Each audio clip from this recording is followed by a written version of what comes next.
All right, guys. First off, as always, good day. I'm glad you're here.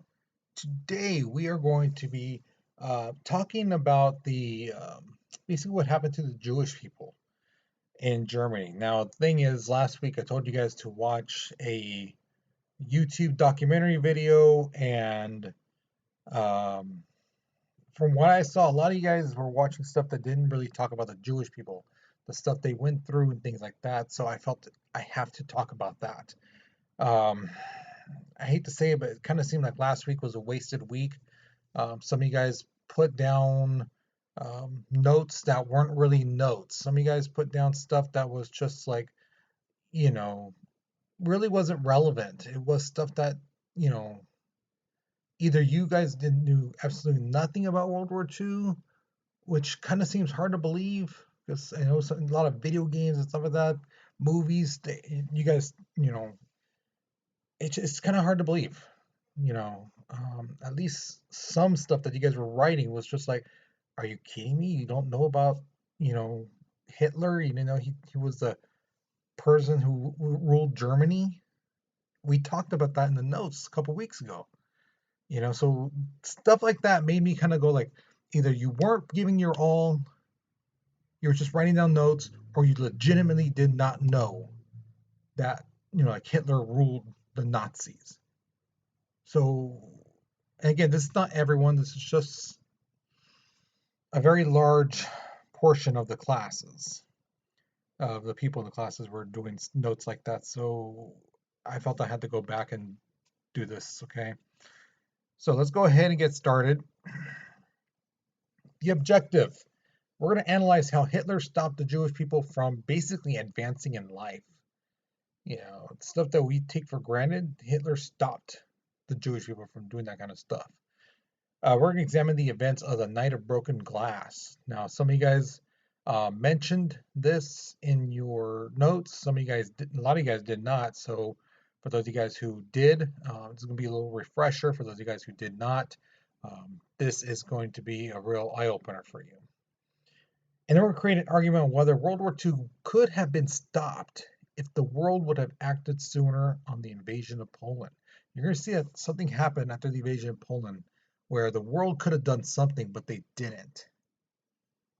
And maybe that could have changed everything if they did. Okay. So let's go ahead and move on to the warm-up picture. All right, so it's a very simple picture, as you can see. The first question asks you, analyze the picture. What is going on here? All right, simple enough. What is going on? The second question asks you, what is this artist trying to say about Hitler? Okay, look at his face, look at his body language, look what he's doing. Basically, what is this artist trying to say about him? Particularly, if you notice, look at his hands. Look at the position of his hands, how they are. That should be a dead giveaway. Okay. So go ahead, write your response to the questions. We're moving on in 3, 2, 1. All right, so here's the thing. Once Hitler took over power, he basically implemented more than 400 laws or regulations against Jewish citizens. Now, he didn't straight go to 400. It was chunking at the time, just like, okay, well, then this, and then this, and then this. And it just piled up and ended up being over 400 laws and regulations. These laws were basically national laws in every county and cities implementing the laws and affected all Jewish people. Okay. Now, here's the thing, the first set of laws that were made and created limited Jewish people from public life. Okay, now what does that mean? It basically stopped a lot of them from being in political office. They could no longer do that. They could no longer be a mayor, a senator, things like that. Done.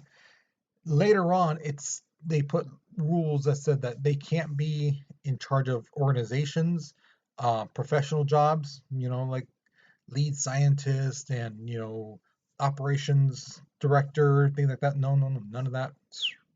Same thing with public life. Again, no type of city officials or any type of politician who could do something with laws, interpret them, things like that. So judges gone, things like that. And then it got to become they can no longer be students at German universities and German schools. They stopped that. And then they went as far as saying, okay, now they can't be doctors or lawyers. You can't trust them. And so it got really, really bad. And some Jewish people started to see the writing on the wall, and they're like, you know what? I'm out of here. This is getting really, really bad. People like Albert Einstein, he left.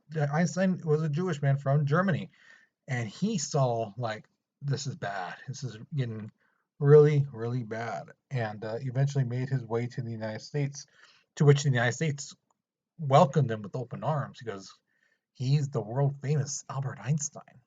So of course they took him in. Next came the Nuremberg laws. The Nuremberg laws basically say that a Jewish person and a German person cannot be married or have any type of relationship. Um, and also, the Jewish people lost their right to vote. Now, this is now getting very, very serious. Now, here's the thing: a lot of people have asked this in the past. So they just attack Jewish people.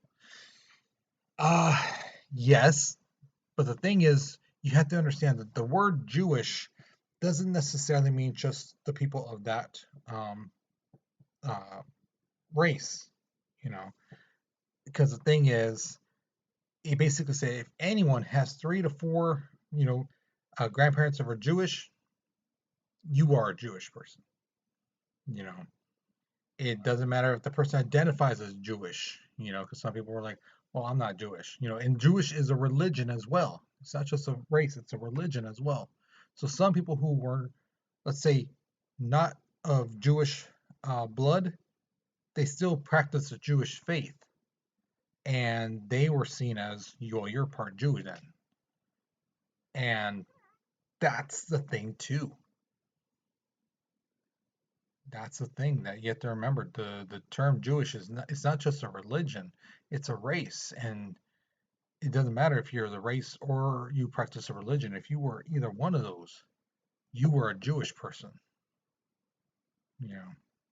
So Jewish people were kicked out of the military, and even their World War I records were removed.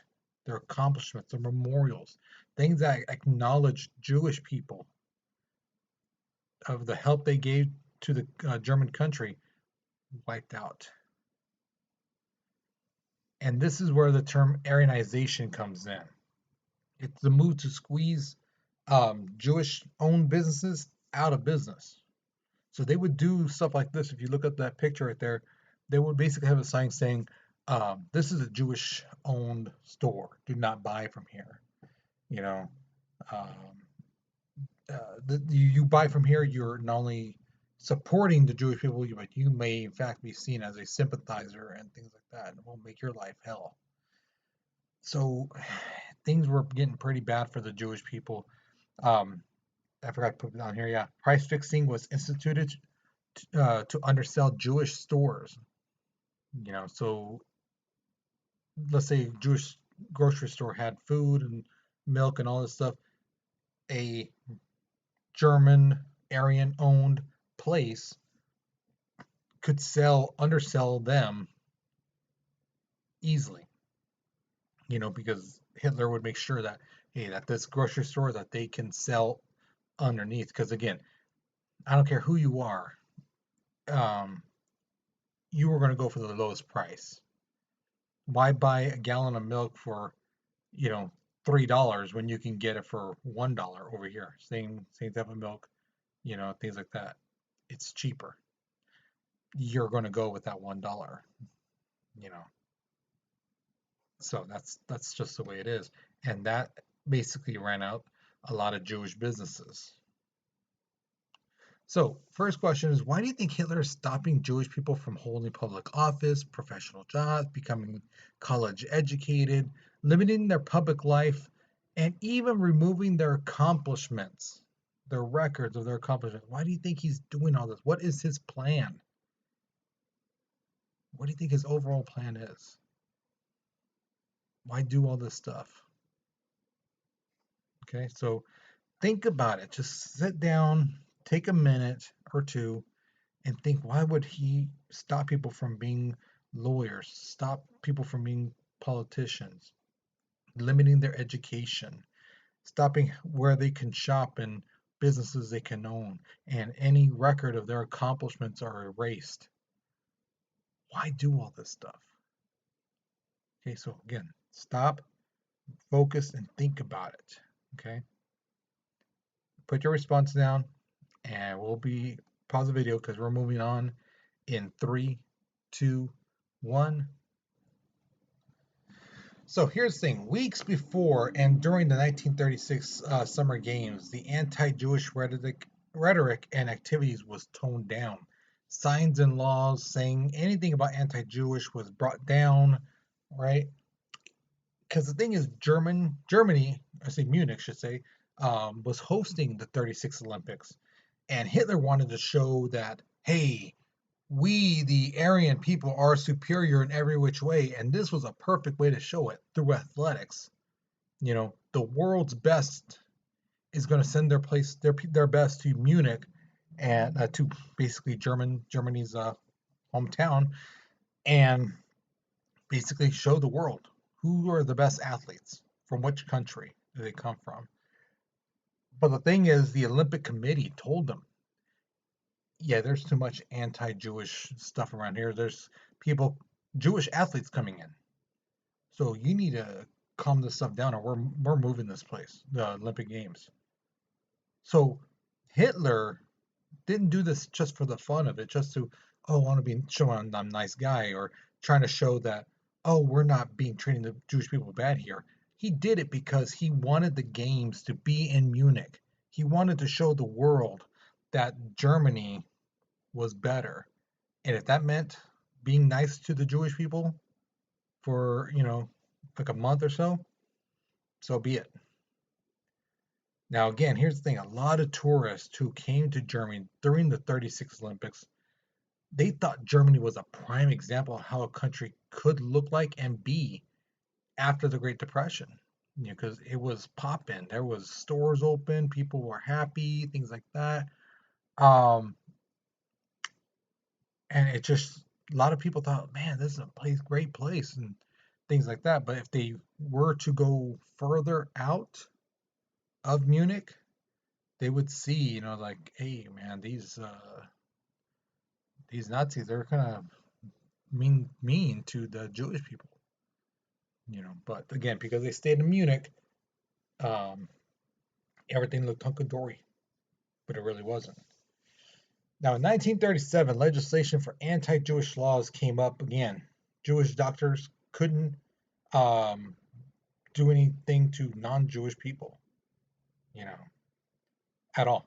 No surgeries, not even a checkup, nothing, you know. So this guy you see right here, his name is Herschel. I'm gonna kill this name. Granspan, probably killed it. He was a 17-year-old Polish Jewish kid. Now, the thing is with him, he was in France, and he's hearing all this stuff of how the Germans, the Nazis, are treating the Jewish people, that how their rights are being stripped away, that they're being treated like second-class citizens and things like that. And the thing is, on November 7th, 1938, he shoots and kills a German diplomat in Paris named Ernst von Rath as a kind of like a, basically you say like a protest, or like he wants to take his frustrations out. So he shot and killed him. And right when news spread that this Jewish teenager kid killed a German diplomat in Paris, all hell broke loose.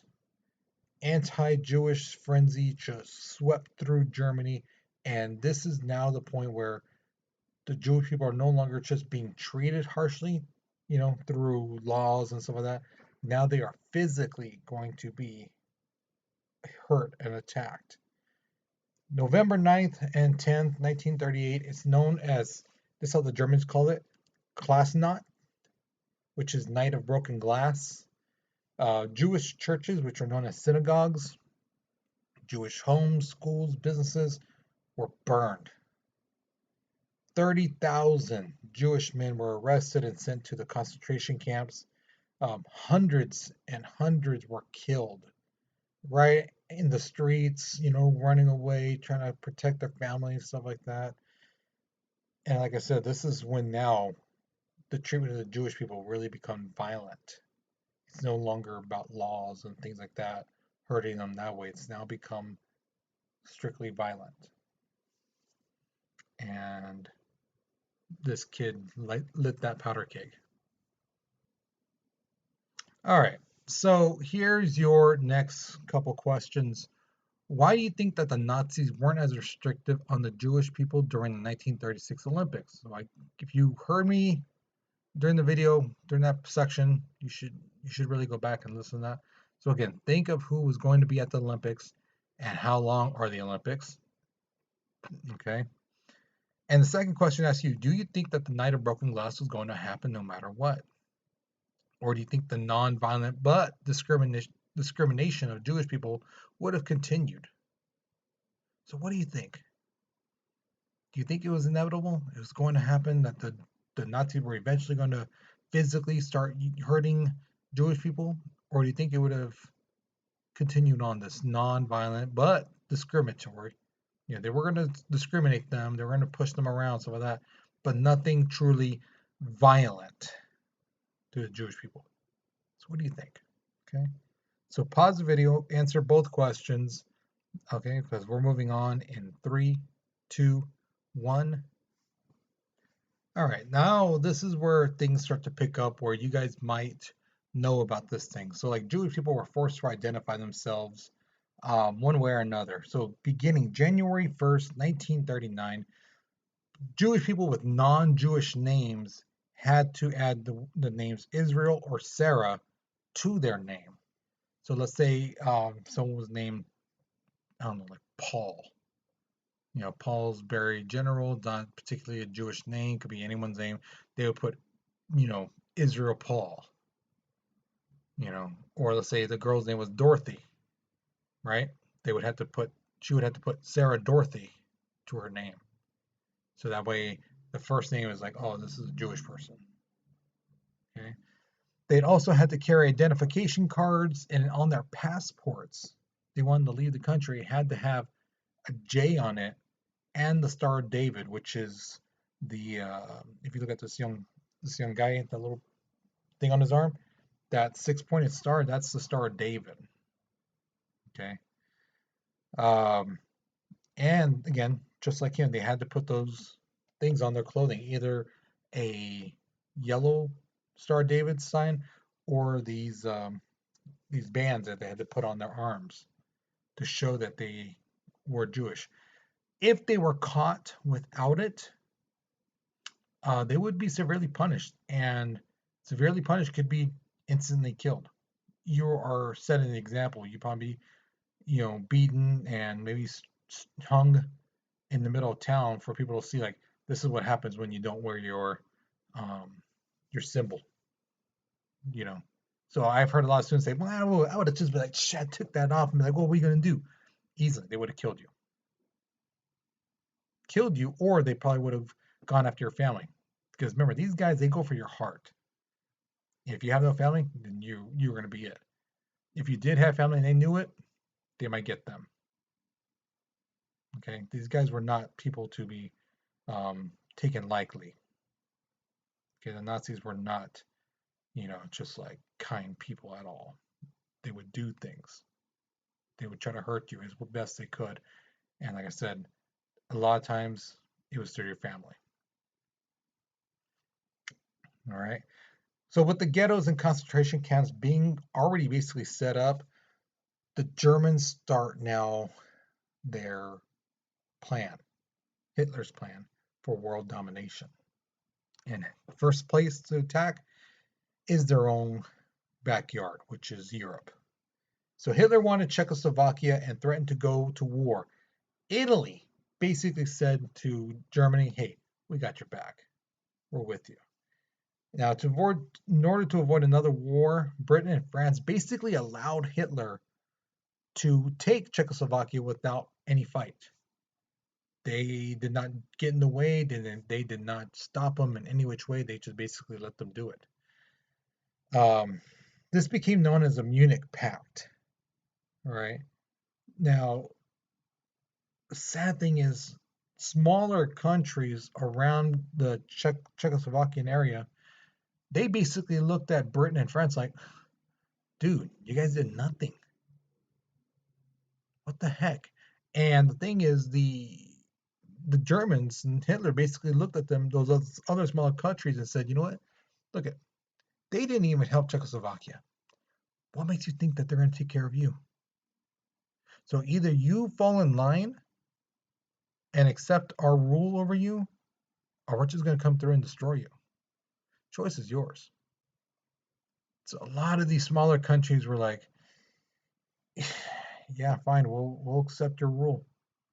And Germany started growing in power, taking over smaller countries first. Because again, Britain and France did not want to get into another war, so they basically let Germany take over. Now, believe it or not, and you would think taking over smaller countries, what are you going to gain? They're gaining a ton of resources: coal, steel, and electricity. And they could start building and creating stuff for war now. So, September 1st, 1939, Germany invades Poland, and in 1 month, they can completely control the country. Okay.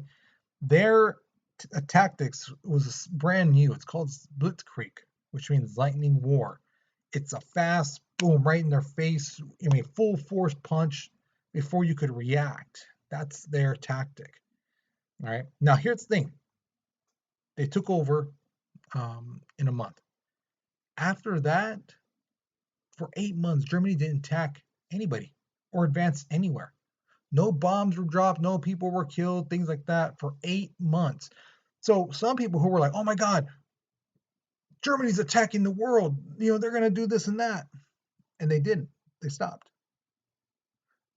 Some newspaper basically called the call for a World War II. They said, it's a phony war. And there's nothing happening. But in the seas, German U-boats and the British ships were fighting each other. Hundreds of ships were sunk in the first 4 months. But that was all like hush hush type of thing going on, you know. And Germany was just sitting there in Poland, just waiting, things like that. But on April 9th, 1940, they start again. Boom, they attack Norway. Boom, they attack Denmark at the same time with the Blitzkrieg tactic. So before either side was like, wait, we're being attacked, the other side's already, Denmark's already being attacked. May 10th, Germany attacks Belgium and the Netherlands, same way they attacked Norway and Denmark with the Blitzkrieg. Bam, bam, they start taking over. So they attack Poland, kick back, and then in basically a month, 2 months, boom, boom, they've already taken over 4 different countries.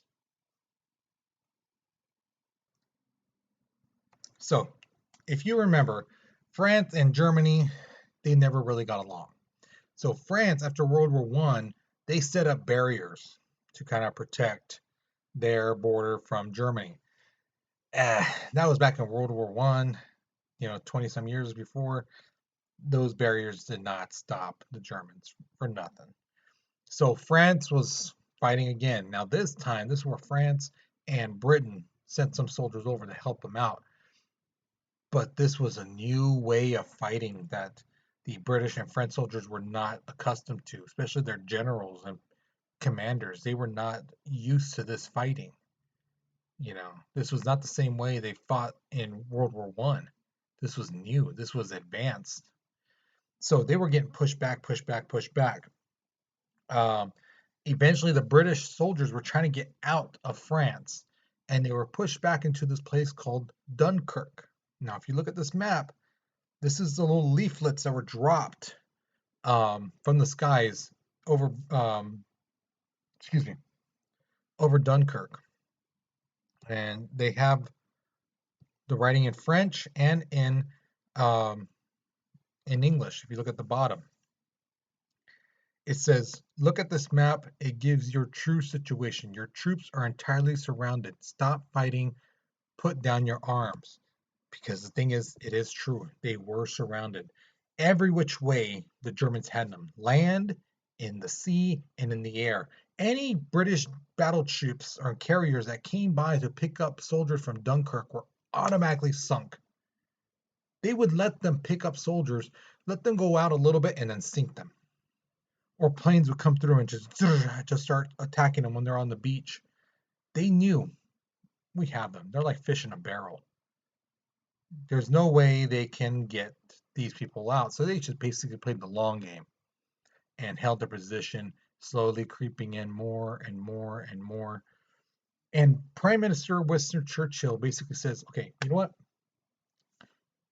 They have torpedoes, right? These torpedoes are launched at a certain depth, right?